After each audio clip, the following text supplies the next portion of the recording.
Welcome back, second graders, for another edition of Famous Americans for second graders. Today we are going to be learning about another famous American, and his name is kind of like George Washington, but it's got something else in there. His name is George Washington Carver. So this is the title of my book, and it's called A Weed is a Flower, The Life of George Washington Carver, written and illustrated by Al Aki. So we're going to be reading today to find out more about George Washington. If it talks about weeds in the garden and flowers, and he's got a plant in his hand, I'm wondering if he's famous because of something to do with like farming or plants.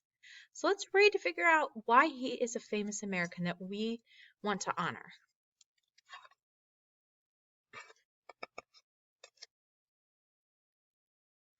And just like we've been dedicating our books, this book is dedicated for Lisa, Jim, Stephen, and Gregory. When George Washington Carver was born, he had many things against him. He was sick. He was a sick, weak little baby. His father had just died, and his mother was left alone to care for him and for his brother James. And even worse, he was the son of slaves. There was no hope for the future. But George Washington Carver was no ordinary man. That means he wasn't regular. He was a man who turned evil into good, despair into hope, and hatred into love. He was a man who devoted his whole life to helping his people and the world around him. This is his story. So we get to learn about somebody that was a weak little baby that died. See how he. Are you ready for the ride?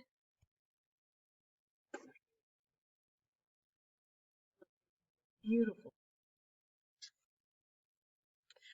George Washington Carver was born in Missouri in 1860, more than 100 years ago. It was a terrible time.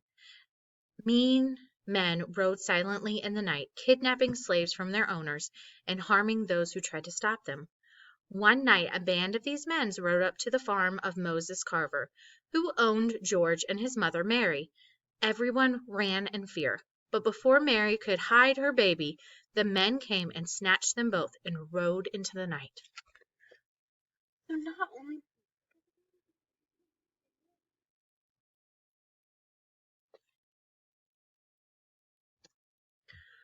Moses Carver sent a man to look for them. Mary was never found. But in a few days the man returned with a small bundle wrapped in his coat and tied to the back of his saddle. It was baby George. Moses and his wife Susan cared for Mary's child. George remained small and weak, but as he grew, they saw he was an unusual child. He wanted to know about everything around him. He asked about the rain, the flowers, and the insects. He asked questions the Carvers couldn't even answer.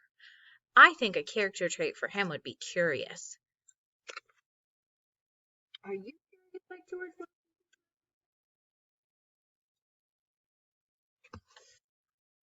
When he was very young, George kept a garden where he spent hours each day caring for his plants. If they weren't growing well, he found out why. Soon they were healthy and blooming. In winter, he covered his plants to protect them. In spring, he planted new seeds. George looked after each plant as though it was the only one in his garden. Neighbors began to ask George's advice about his plants, and soon he was known as the plant doctor.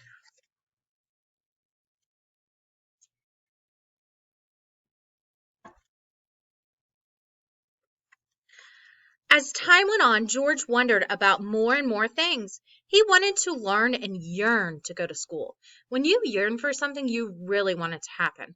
Some of you are yearning to come back to school. In the meantime, the slaves had been freed, but schools nearby were not open to blacks. So when he was 10, George left his brother, his garden, and the Carver farm and went off to find answers to his questions. Can you imagine not being allowed to go to school when you want to learn so bad? Whenever George Washington found schools, he stayed. He worked for people to earn his keep. He scrubbed their floors, washed their clothes, and baked their bread. Whatever George did, he did well. Even the smallest chore was important to him. Some people took George in as their son. First, he stayed with Maria and Andy Watkins, who were like parents to him, when he moved to Kansas and lived with his Aunt Lucy and Uncle Seymour. An aunt, because they weren't really his aunts. They, too, loved this quiet boy who was so willing to help. Another character trait I might say for him is that he's very, can you think of one? Thinking hardworking, caring, dedicated. George worked hard for many years, always trying to save enough money for college. Other boys who had parents to help them were able to enter college much sooner than George. He was 30 before he saved enough. So Mrs. Bass went to college when she was 18. How many more years did it take George to go to college? Let's do some math. So 2 more years would get me to 20, and then 20 to 30 is 10, and 10 plus 2 is, 12. 12 more years. Still, it was not that simple. Not all colleges would admit or let in blacks, even if they had the money to pay. George was not discouraged. He moved to Iowa and found a college which was glad to have a black student. At college, George continued to work. He opened a laundry where he washed his schoolmates' clothes. So he even came up with his own business. That's amazing. And he continued to learn. His teachers and friends soon realized that he was this earnest young man with bursting talents. He played the piano, he sang beautifully, and he was an outstanding painter. In fact, for a time, he thought of becoming an artist. Really showing some perseverance. But the more George thought about what he wanted to do, the more he wanted to help his people. And he remembered that his neighbors used to call him the plant doctor. He had forgotten his love for plants. In all the years he wandered, he always had something growing in his room. So George Washington chose to study agriculture. That's when you study plants and crops. He learned about plants, flowers, and soil. He learned the names of weeds. Even they were important to him. He often said a weed is a flower growing in the wrong place. He still asked questions. If no person or book could answer them, he found the answers himself. He experimented with his own plants and found secrets no one else knew. Found out. When George finished college, he began to teach. He was asked to go to Alabama, where a college for blacks needed his talent. It was there at Tuskegee Institute that George Washington Carver made his life. In Alabama, Professor Carver taught his students and the poor black farmers who earned their livelihood from the soil. He taught them how to make their crops grow better. So because he was poor and lived on farms, he wanted to give back to people that were just like him. So he taught these people that relied on farming how to make their crops better. Most of the farmers raised cotton, but sometimes their crops were destroyed by rain or insects, and the farmers couldn't earn enough to eat. Professor Carver told them to plant other things as well. Sweet potatoes and peanuts were good crops. They were easy to grow. He said that raising only cotton harmed the soil. It was better if different crops were planted each year. The farmers did not listen. They were afraid to plant peanuts and sweet potatoes. They were sure that no one would buy them. Thumbs up if you like sweet potatoes. Thumbs up if you like peanuts. I love peanuts. But Professor Carver had experimented in his laboratory. He had found that many things could be made from sweet potatoes. Wait till you hear what he made from sweet potatoes. You ready? He made soap, coffee, and starch. He made more than 100 things from sweet potatoes. Oh, if you're like George Washington Carver and you like to know more, you might want to try to find out what other things he made from sweet potatoes. And even though people in those days called peanuts monkey food, Professor Carver said that they were good for people too. Besides, he found that still more things could be made from the peanut. Paper, ink, Shaving cream, sauces, linoleum. That's what's on your floors at your house if you don't have tile. Shampoo, and even milk. In fact, he made 300 different products from peanuts. So you curious friends, you need to find out what else he made and tell us. Once, when important guests were expected at Tuskegee, Dr. Carver chose the menu. The guests sat around the table and enjoyed a meal of soup, creamed mock chicken, bread, salad, coffee, candy, cake, and ice cream. Imagine their surprise when they learned the meal was made entirely from peanuts. Yep, you can have peanut soup.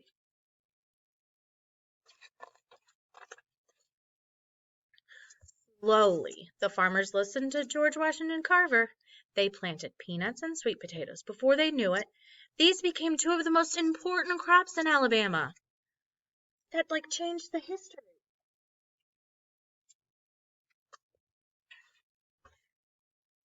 Soon the whole country knew about George Washington Carver and the great things he was doing. He was honored by presidents and other important people. Every day his mailbox bulged with letters from farmers and scientists who wanted advice. So think about it. If people are asking him a lot of advice, what do you think bulged means? If you think his mailbox was really full with letters, you're right. He was offered great sums of money, which he turned down. Money was not important to him. He did not even bother to cash many of the checks he received. Throughout his life, George Washington Carver asked nothing of others. He sought only to help. He lived alone and tended to his own needs. He washed his clothes and patched them too. He used soap he made and ate the food he grew. He led a really simple life, but he's very important. Can you imagine all those products that we found without George Washington Carver? Dr. Carver was asked to speak in many parts of the world, but he did not leave Tuskegee often. He had things to do. He continued to paint. He worked in his greenhouse and his laboratory, where he discovered many things. He discovered that dyes could be made from plants and colors from the Alabama clay. Even when he was over 80 and close to death, Dr. Carver kept working, night after night, while the rest of the town lay asleep. A light still shone in his window.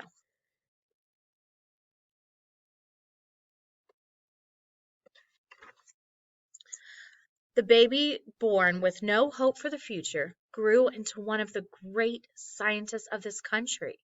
George Washington Carver, with his goodness and devotion, helped not only his own people, but all people of the world.